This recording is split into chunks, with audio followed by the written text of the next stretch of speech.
Сайын Мұратбеков. Райгүл. Жазғы емтихан аяқталып қалған кез еді, ауылдан хат алдым. Әкем жазыпты. Қысқаша ғана амандықтарын білдіре келіп, хаттың ақырында былай депті: Қарағым, қайтарында сенің алдынан көлік алып шықпаймын. Станциядан 2 шақырым жердегі Қызылту колхозында менің Жарылғап деген ескі көз досым бар. Соның үйіне барып түс. Өте жақсы адамдар.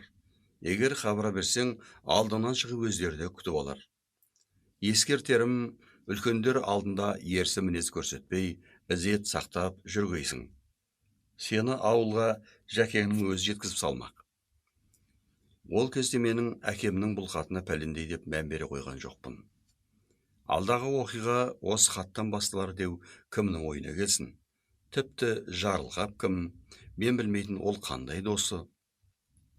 Ол жағын анықтап жатудың да ешбір лайығы жоқ еді. Көлік жіберуге мүмкіншілігі болмайтын шығар дедім де қойдым. Асыға күткен соңғы күндерде жетті. Жазғы практиканы өзіміздің ауданда өткізетін болдым. Бұл да менің үшін қуанышты жай еді. Жүрерімнен бір күн бұрын мені кафедра меңгерушісі профессорымыз қабылдады. Ол кісі көңілді сәттерінде студенттермен еркін әзілесетін, ақ жарқын, ашық мінезді адам болатын. Мені күлімдей қарсы алды. Ұстараман айнада етеп қырғызған басын 2-3 рет сипалап та қойды. Демек, өз аулыңа баратын болдың ғой. Жолың болсын, практика кезін дұрыс пайдалан, көп қыдырушы болма. Қалай, колхоздарында қыздар көп пе еді? Мүмкін үйленіп те келерсің, деп сөзін әзілмен бастады. Үйленуге ертерек қой, дедім мен.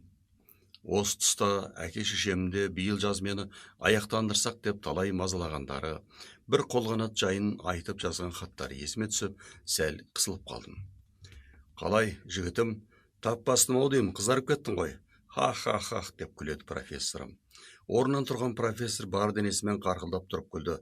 Мен жалтаруға тырыстым. Аузыма қалай түскенін білмеймін, бұл арада ешбір реті болмаса да, практикамда өзіміздің ауылда емес, көрші Қызылту колхозында өткізсем деймін, деп салдым. Тоқта, деді ұстазым жұлып алғандай. Қызылту дейсің бе? Қызылту. Ол енді ұмытқан бір нәрсесін есіне түсіргендей сәл ойланып қалды. Әлден соң басын изеп, білемін Қызылтуды, деді. Жақсы айттың. Есіме шығып барады екен. Сол колхоздың бір сауыншы қыз ғылыми кеңес сұрап маған хат жіберген екен. Жауап жазып қойған едім, ала барып қолына тапсырсаң. Профессор төс қалтасынан алған бүктеулі конвертті маған ұсына берді. Хатты қолыма алдым да, мен де күлдім. Конверт сырты таза, ешқандай адрес жазылмаған. Жазбаппын ба? Апырау, сол қыздың адресін қайда қойдым екен? Ол қалталарын, столының тартпаларын ақтарыстыра бастады, бірақ таба алмады. Қап, шынымен жоғалтып алғаным ба? Фамилиясы кім? Ұмыттым. Иә, таптым. Қыздың есімі Райгүл. Ұмытпа, Райгүл, кәне жазып алшы. Осылайша қыздың аты ғана жазылған хатты қалтама салдым. Бұрын өзім болып көрмеген Қызылту колхозына жолшыбай соға көтуме осы хатта бір себеп болып еді. Шағын станцияға сәл кідірген жолаушылар пойызы аяғым жере тиер-тиместен жылжып жүріп кетті. Паровоз бар даусымен ышқына бір айқайлап қойды да, қош деп ырсылдай күш алып, төбесінде қою түтін шудасымен созып бара жатты. Сәлден кейін жүйткіген қалыпты көзден тасаланды. Станцияны жым-жыртық қайта басты. Бір кезде күн әбден еңкейген, күні бойғы қапырық ыстықтан қаруы қайтып ауа салқындай түскен. Мен вокзал сыртына шықтым. Жақын маңайдан Қызылту колхозына қарай жол сұрап алатын ешкімде көріне қоймады. Кітапқа толы зілдей ауыр чемодан қарымды талдырып, әбден зықым кетіп тұрғам. Дәл осы сәтте шеттегі қоймалар жақтан торат жеккен бір арба салдырап шыға келді. Жүгіре басып қолымды көтердім. Арба айдаушы шолақ жең сары көйлек киген жалғыз ғана қыз екен. Кілт тоқтады. Шашы қобырамас үшін тарта салған болуы керек, басында ақ жібек орамалы бар. Мен одан Қызылту колхозына жол сілтеп жіберуін сұрадым. Қыз қара көздерін жалт еткізіп, Басымнан аяғыма дейін асығыс бір қарап алды да, отырыңыз деді. Мұндай оқыс жауапқа қуанғаннан болуым керек, абдырап тұрыңқырап қалыппын. Барсаңыз отырыңыз тез, ақы алмаймын деді қыз екінші рет асыққан үнмен. Арба үстінде күлімсі иісі бар екі үлкен қап жатыр екен. Арт жақтағы бос орынға чемодандарымды орнықтырып қойдым да, өзім соның бір шетіне отыра кеттім. Менің жайғасуымды күтпестен ақ арба иесі «Ану!» деп делбенді қағып қалды.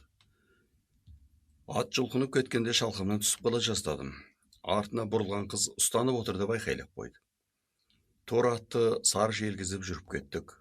Лезде станцияның қиқы-жиқы көшелерін артқа тастап, тегістеле қоймаған тас жолға түстік. Алдымыздан жазық дала басталды. Жолдың екі жағы да әлі шалғы тимеген қалың шабындық екен. Кешкірген күннің қызғылтық салқын сәулесіне шомылып, айнала балаусы шалғын үсті жасыл күреңдене түседі. Алыстан зәулім теректері бар, шоқ-шоқ боп үйіса өскен қалың ағашты колхоз орталығы да көрінді. Торы ат жүрдек-ақ екен. Жәнуар делбе қаққызар емес, тозаңша құжынаған кешкі шіркейден оқтын-оқтын осқырынып, басын шолғып тастап-ақ келеді. Аяқ жүрісі әсем-ақ. Кедір-бұдыр тас жолда бірде ырғып-ырғып түссе, бірде шайқап-шайқап тастап, зірк-зірк еткен арба жүрісі де өте жайсыз. Орнығып отыра алмай қозғалақтап, қатты мазасызданып-ақ келемін. Мұнымды сезген қыз аттың басын сәл ірікті де, өз маңындағы жас шөппен біраз ысырып тастады. Бояу жұғат демесеңіз, бері шөптің үстіне отырыңыз. Менің күткенімде осы еді ғой. Қызбен қатарласы келіп отырдым. Енді қыз мойындағы желпілдеген жебек орамалдың ұшы сәл қисайса, менің бетімді қытықтайтын болды. Сүйкімді бір лебіз әкеледі. Арaba шайқалақтағанда қыз екеуміз иық қағысатын болдық. Әуелгі сәтте мен ептеп қысылып та қалдым. Бірақ қыз бұған көңіл бөлетін емес. Бірте-бірте бойым үйренген соң, мен енді иығымды әдейілеп қызға жиі-жиі тигізіп, еркінси бастадым. Атты сонша қинап, қайда асығасыз, қарындас, жай-ақ жүрейікті деймін. Немене, арба ішіңіз түйгілеп келе ме? Деді. Мен сасып қалдым. Жоқ, таныса отыралық дегенім ғой. Танысып құда түспек пе едіңіз? Кеш қалдыңыз. Қыз қатулы қалпына қайтадан келіп, кекесін қимылменен жат бұрылды да қырындай отырды. Біраз жүргеннен кейін мен ат айдауға тілек білдіріп, делбеге қол созған едім, қыз шытынап қалды. Рахмет, мен өзімді айдай аламын, деп делбені кере қағып жіберді. Торы ат бұрынғысынан да қаттырақ жұлқи жөнелді. Үнсіз келеміз. Әлден соң қыз маған әдейілеп бұрылып тұрып қарады. Қадала қалған шарасы, кең қарақат көздері мен болымсыз секпілі бар шашаң жүзіндегі маған деген таңырқаушылығы сонша, тіпті мен қысылып қалдым. Сәл езу тартқандай болды. Қателеспесем, сіз күйеу жігіт боларсыз, деді онан соң. Қайдағы? Дедім тіксініп қалып. Қыз жүзінде мысқылды күлкі тағы да жалт етті. Кәдімгі қайын жұртына келе жатқанда. Қой, мына қыз мені сірә мазақ етіп келе жатқан болар деп ойлап, бұдан әрі сөз қозғауды орынсыз көрдім. Колхоз көшесіне біз кіргенде күн ұясына қонып, мал өрістен қайтқан кез еді. Ауыл орталығындағы еңселі үлкен ақ үйдің алдына келгенде, қыз арбаны кілт тоқтатты. Түсіңіз, біздің ауылдың басқармасы осы, деді. Мен алғыс айтып чемоданымды алдым. Қызға соңғы рет қарадым. Ренжігенімді жасыра алмадым, білем. Қыз күліп жіберді. Ат айдатпады деп қапаланбаңыз. Сіз қонақсыз ғой. Жолдың ой-шұқырын білмейсіз, деді көңілдімен. Тағы да күлді. Екі ұртының үстінен тұнық судың бетінде үйірілгендей сүйкімді құйындар пайда болды. Осылайша аз күлкісінің сый етті де жүріп кетті. Тынымсыз қозғалып, делбені үсті-үстіне қағып барады. Арбаның қарасы көзден таса болғанша орынды тапжылмастан тұрдым. Әттең, қыңыр қыз екенсің деп түйдім ішімнен. Біртіндеп ымырт үйіріле бастады. Тымық кеш. Әзірге ауыл үйлерінің арасын анық ажыратқанмен, бүгінгі түннің мейлінше қараңғы болатын түрі бар еді. Көшеде кездескен алғашқы біреуден Жарылғаптың үйін сұрап алдым да, темекіні сора түсіп, төбесін шифермен жапқан кішірек үйге таяна бердім. Қақпа алдында атқа мінгелі тұрған киіз қалпақты қарт адам мені көрді де бөгеліп қалды. Сәлем беріп жанына келдім. Қарт оң қолындағы жуан тойыр қамшысын сұр бешпетінің сыртына қынай буынған жалпақ күміс белбеуіне қыстырып, маған үңіле қарады. Аса бір сұсты адам тәрізді. Қайраты да қайтпаған болса керек, сол қарына ілген қайын қорғадай еріксіз көз тартады. Атан түйені мерт қылатындай ұзын да жуан, кәдімгі Абай заманындағы Абылғазының қара құрығындай. Уа, жол болсын, балам. Жарылғап ақсақалды іздеп келемін, дедім мен. Қош келдің делік, Жарылғаптың кімі боласың? Мен абыржыңқырап қалдым, сәл бөгеле түсіп, аты жөнімді айта бастадым. Қарт қалың сақалын бір сипап қойды. Жөн, ендеше сол Жарылғабың мен болам. Онан кейін мені әбден сынамақ болған адамдай бас аяғыма біраз шүйліге қарап алды да, мол денесімен үй жаққа бұрылды. Ұлтуған ай, ой ұлтуған, деді дауыстап. Үйден сабырлы қозғалып, басына қарқарадай етіп ақ орамал ораған ұзын сары кемпір шықты. Мына баланы көрдің бе, деді Жарылғап қарт мені иегімен ұстап. Ұлтуған таяп кеп, таныған кісіше жылы шыраймен амандасты. Кемпір мен шал бір уақыт оңаша күбірлесіп алды. Бүгінгінің жастары осылай келіп қалған соң қайтесің деп, қарттың сөздері құлағыма шалынды. Содан кейін қарт маған қайта оралып, жөн деді де бір сәтке аузын сөз түспегендей шүйліге қарай тұрып, тек сәлден соң ғана даусын қатайта сөйледі. Ал балам, үйге кіре бер. Мен егін жақты бір шолып көрейін. Әй, кемпір, қымыз бер балаға, сусап келген болар. Ас суыңды да әзірле. Шылым түтінін қостан аулата тартқанда, бұл бала оның серігімен де теріс болмас. Кемпір, тентек суытта ұмытпағайсың. Соңғы сөздерімен мені кекеп тұр. Үлкен кісінің алдында түтіндете бұрқылдатып тұрғанымды енді ғана ерсі көріп темекімді табаныма баса салдым. Жарылғап қарт ерге жеңіл ырғып мінді де кеш қараңғылығын жамылып жорта жөнелді. Ұлтуған шешей байыпты да меймандос адам екен. Маған аса бір жылы мейірім көрсетуге тырысты. Жуынатын су әзірлеп, орамал алып берді. Жуынып болған соң үйге кірдім. Алдыңғы бөлме жұпынылау көрінді. Есігінде перде ұсталған төргі бөлмеге өттім. Нақ төрдегі ақ кереуеттің тұсына кестелер еңілген. Ал кіреберістегі сол жақ бұрышта үстіне кітап, иіс су, айна қойылған шағын стол тұр. Төрге төселген сұр текеметтің үстіне оюлы қызыл алаша жайылыпты. Ұлтуған шешей неше түрлі құрақтардан әдемілеп тігілген тор көрпесін салды. Әңгімелесе отырып, қымыз іштік. Кемпір азды көпті өз жағдайларымен таныстырды.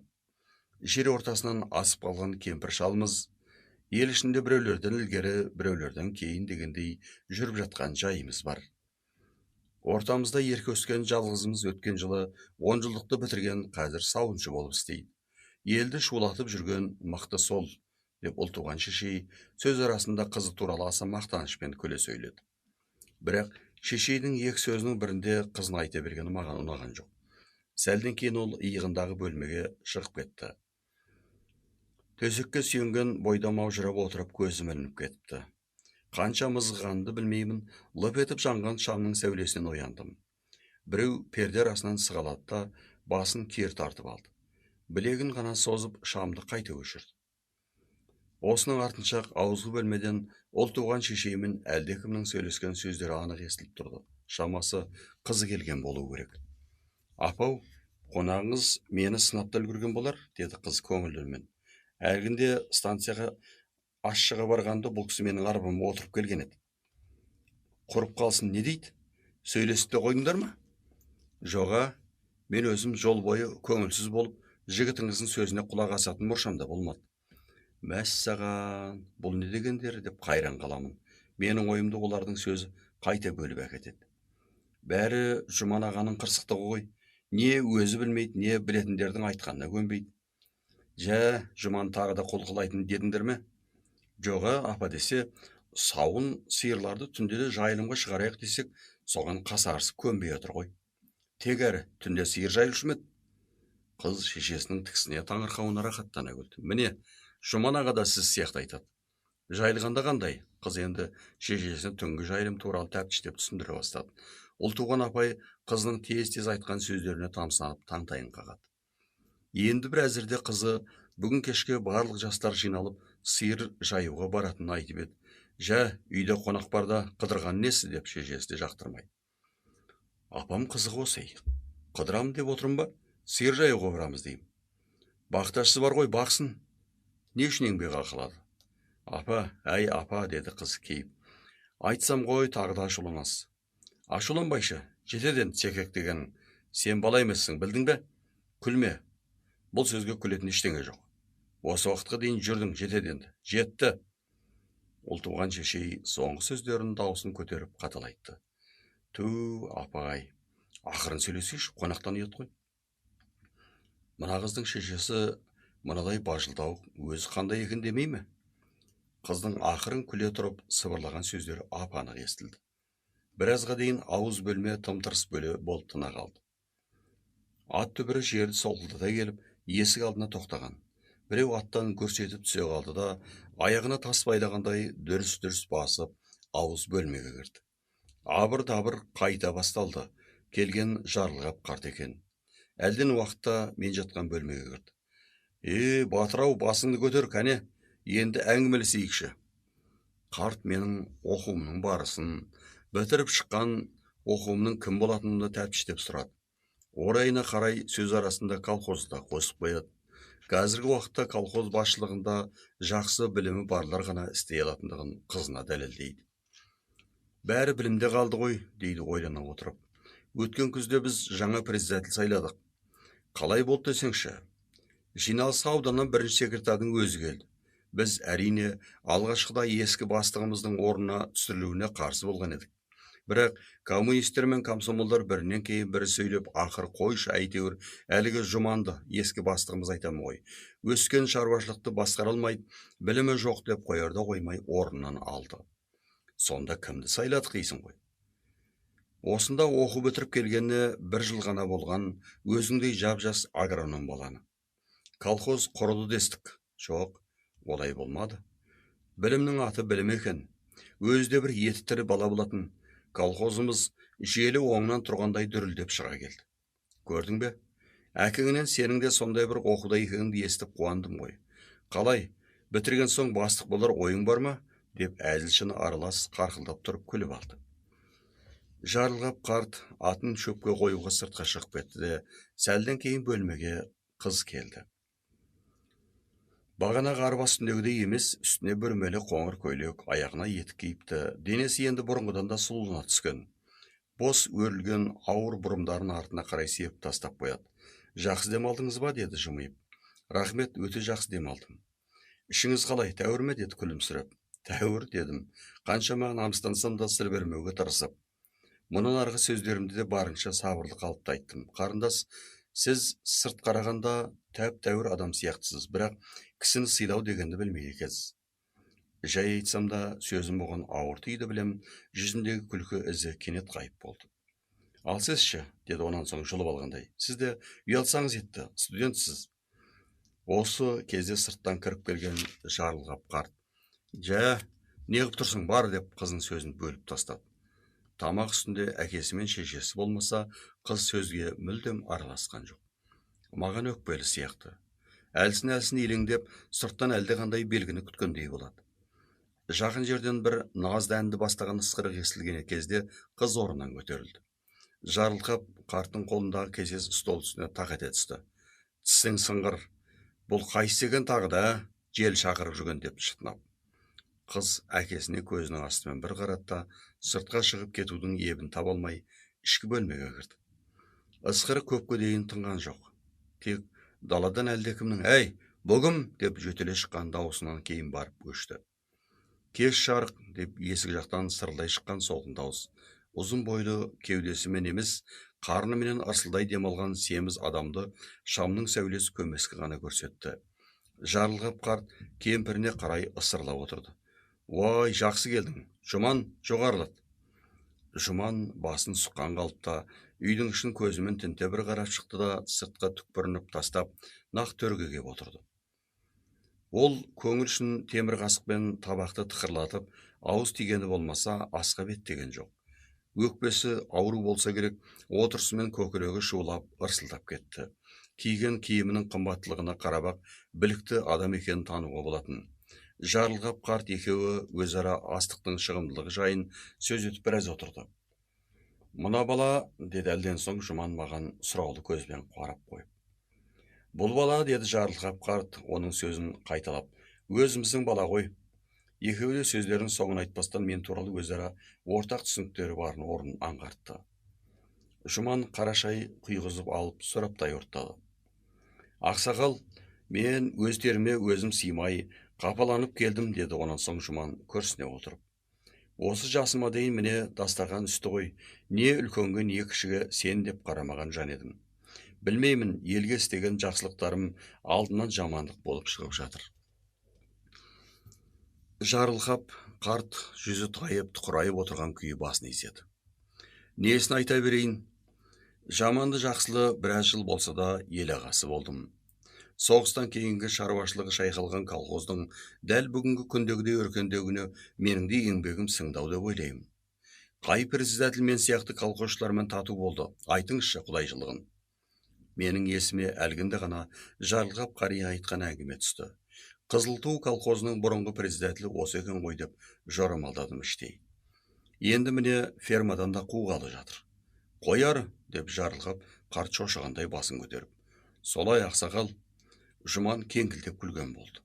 Білімің жоқ, мал маманы емессің, ферманы басқара алмайсың, дейді. Ойбай-ау, ай осындағы небір сүтті сиырларды әкелген сен емес пе едің? Деп ұлтуған шешей де шыдай алмай. Қайтесіз, сол еңбегім еш болып отыр ғой. Қайсысы ол сен жарамайды деп жүрген, деп Жарылғап қарт. Жұман бірден жауап бермеді. Суып қалған шайды самасына дейін аузына толтыра бір тұтады. Дем алысы бұрынғыдан да гөрі ауырлап кетті. Жастар, деді әлден уақытта. Басқа болса бір сәрәу, кешегі тұлымшағынан сипап, өзім өсірген Райгүл. Бүгін міне менімен ерегіскендей станцияға да өзі барды. Енді үшеуі де үнсіз қалды. Қыз есімін естігенде, менің де есіме профессорымыз жолдаған хат сап ете түсті. Аздан соң, ендігісін өздерің білдегендей зіл тастап, Жұман шығып кетті. Қызым, деді Жарылқап қарт дауыстап. Ішкі бөлмеден дыбыс болмады. Қызым, деді тағы да бұл жолы қаттырақ дауыстап. Тым-тырыс. Ой, жер жұтты ма, қайдасың, Райгүл, деп айқайлап жіберді. Төр бөлменің перде есігін серпіп жіберді де, сұп-сұр болып өңі ашқан қыз шықты. Көке, деді сыбырлап қана. Сіз маған түсініп барып ұрсаңызшы. Осы тұста ұлтуған шешейдің де, жә, не болды, деп сабырлы үні шықты. Жарылқап қарт маған көзінің қиығын тастап бір қарап қойды да, ләм деп аузын ашпады. Менің ауыр тыныштықты бұзып сөз бастауыма тура келді. Райгүл, біздің профессорға хат жазған сіз емес пе, деп сұрадым. Қыз маған оқыс бұрылды. Кең ашылған жасқа толы көздері жылтылдап, түйіле қалуға дайын тұрған қабақтары діріл қағады. Мен осылайша Райгүлді таптым. Ұстазым жолдаған сәлемін айтып, хатын тапсырдым. Адресі жоқ. Тез-тез оқи бастады. Профессордың өзі жазған, деді таңырқаса қарап қалған әкесі мен шешесіне. Апа деймін, хатын қалай бастағанын қараңызшы. Райгүл, меніңше сен тентек бала болуың керек. Мені тентек бала дейді. Апа, сен ғана мен тентегім деуші едің ғой. Қандай жақсы адам өзі, Үлкен қуанышы аядай бөлмеге сыймағандай Райгүл жүгіре басып сыртқа шығып кетті. Тіпті Райгүлдің әкесі мен шешесі ештеңені де түсіне алмай аңырып отырып қалды. Әй, мұнысы несі тағы да, деп әлден уақытта Жарылқап қарт. Әлгі бір айтып жүретін үлкен адамнан хат келген ғой сірә, деді кемпірі. Жә, Жарылқап қарт ашулы еді. Көзін жапқан ұзын қастары түксиіп кетті. Мына балаға төсек салып бер, онан соң ана қызыңды тауып әкел, деді кемпіріне. Қуаныштың орны бар. Келіп қалар қазір. Бой жеткен дейміз-ау, әлі бала сияқты, деп қояды сабырсыздығынан ұлтуған шешей. Біраз бой жазу үшін сыртқа шықтым. Жаз айының көзге түртсе көріксіз тастай қараңғы түні. Дәл сол түнгідей аспандағы жұлдызда жиі болмас. Сыйпай соққан салқын леп, даланың салқын ауасы, кеудеңді кере тыныстап, басың ауған жаққа қарай жүре бергің келеді. Ауыл сыртынан алыстан ән естіліп тұр. Тастай қараңғы түнде естілген ән қандай. Тек ұйқылы дала ғана емес, аспан әлемі де ән ырғағына қосылғандай. Кең кей жұлдыздар ән балқытқандай сорғалап ағып кеп дәл төбеңе жеткенде жоқ болады. Енді бірде жігіттер мен қыздардың көңілді дуы, жаңғырыққан күлкілер анық естіледі. Тентегім, даусыңнан айналдым. Анадай жерде әлгінде ғана қызын іздеуге шыққан ұлтуған шешейде ән тыңдап тұр екен. Маған төсек түпкі бөлмеге салыныпты. Бағанағыдай емес, бойым сергігендіктен бе, болмаса ауыл жастарының көңілді думаны көңілімді қытықтады ма, әйтеуір жатқым келмеді. Әлден кейін қызын ертіп ұл туған шешей де келді. Не екенін өзім де білмеймін, Райгүлдің келгеніне мен де қатты қуандым. Ұнатасыз ба, деді ол кірген бойда бір уыс дала гүлдерін ұсынып. Өзі құшырлана бір иіскетті, менің алдыма қойды. Сізге әкелдім, хат әкелгеніңізге орай. Енді оның жүзінде алғашқы сәттердегі тұрпайы қыңырлықтың ізде жоқ еді. Бойынан даланың жұпар гүліндей лебіз естеді. Қан ойнап, бал-бұл жанған жүзіне, екі ұртының үстінен ойла түскен сүйкімді құйындарына қадала қараймын. Ол қымсындау деймін, қабағын шыта қойды. Есіме оның арба үстіндегі сөзі түсті. Райгүл, сіз мені күйеу жігіт деп не себептен айттыңыз, деп сұрадым. Райгүл әуелде маған қарап қулана күліп қойды да, менің шынымен ештеңеден хабарсыз таңырқап отырғаныма көз жеткен соң бөгеліп қалды. Сіз шынымен-ақ білмейсіз бе, деді сыбырлап қана. Қызық екен, ал сіздің менде суретіңіз де бар. Райгүл, жат енді, деді осы кезде ауыз бөлмеден шешесі. Ертеңгісін тұра алмайсың, ауыз бөлмеге шығып барып жат. Райгүл есік алдына жеткенде кілт бұрылды. Естірсіз әлі, деді. Сәл кідірістен кейін тағы да сыбырлап, ендігі келгеніңізге тура фермаға келіңіз, деді. Ертеңгі шайдан соң мен кетуге ыңғай білдірдім. Ұл туған шешей бір-ақ күн қонғаныма риза болмады. Қарағым, үйіңе несіге асығасың? 2-3 күн қонақ болып қайтсың қайтеді, деді кейігендей. Әлі келемін ғой, апа, аманшылық болса тағы да талай келемін. Райгүлде де жұмысым бар. Иә, келіп тұр қарағым. Біздің де қарағанымыз осы бір қыз. Осының келешегін тілейміз. Келіп кеткен сайын ақылыңды айтып тұр. Жалғыз еркеміз ғой, балалық тентектігі әлі басылмаған. Сыртта есік алдында кештегі жарылқап қарттың өзі мініп жүрген ерттеулі ат тұр екен. Маған дайралап қойыпты.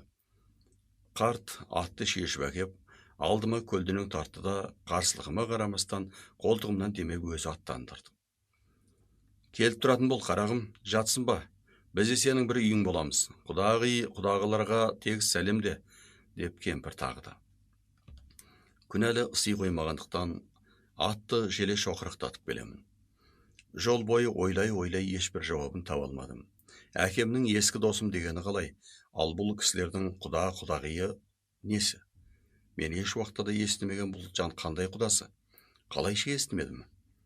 Ауылға келген соң бірер жетіден кейін жексенбі күні ертеңгісін сөз қозғадым. Әкем атын ерттеп қойған, шабындықты араламақ болатын.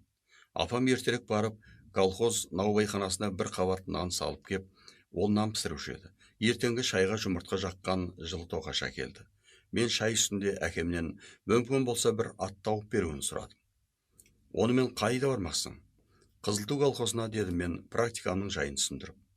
Бүгін күн демалыс қой, барсын, деді апам іле қостап. Қайда барады дейтін емес, анау Жарылғаптың үйіне барып түседі. Дәл осы жерде өзіме жұмбақ болған жайды сұраудың орайы келіп қалды. Сол кісілер анау күні сіздерді құда деп еді, қай жағынан құда болады, деп сұрадым мен. Әкем не дерін білмей аңырып қалды. Апам болса басын теріс бұра бере әкеге әлде қандай ым берді. Байқаймын, стол астынан әкейді түртпектеп те отырау. Ойланып қалған әкем тамағын кенеп, қарағым, деп сөзін бұрынмен байқамаған ерекше бір үнмен бастады. Бұрынғының кәдесінде баласына өмірлік жолдасты ата-анасы іздеуші еді. Ал бұл күнде ол ескі кәде болса қалды.